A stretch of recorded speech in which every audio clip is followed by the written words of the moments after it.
Питреш районының Пимер ауылында яшәүчеләр һавадан начар ис торуы назарлана. Аның чыганагы кырга чыгарылган кыш тизәге иемнәре. Урында безнең иҗат төркемендә булып кайтты.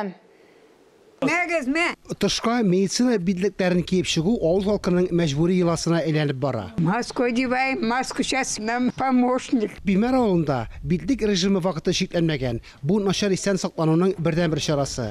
Көннәр җылытуга басудан кыш тизәге исе килә. Когда жара начнется, Шиллә вакытында зур чебеннәр оча башлый.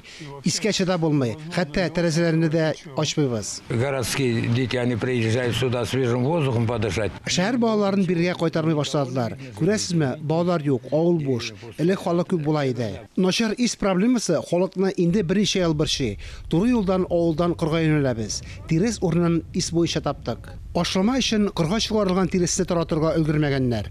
Район хакимиятендә кече яңгырлар яву сәбәпле техниканың кырга керә алмавы белән аңлаттылар. Бу проблеманы элек шәһәр итәр иде. Тиресне монда зур агрохолдинг чыгара. Район җитәкчелеге тирес ташучы оешмага барлык кирәкле таләпләрне үтәүләрен сорап мөрәҗәгать итте. Шулай ук без башка хәрәкәт маршрутын сайлауларын сорадык. Куркыныч калдыкларны кайчан җыеп алырлар?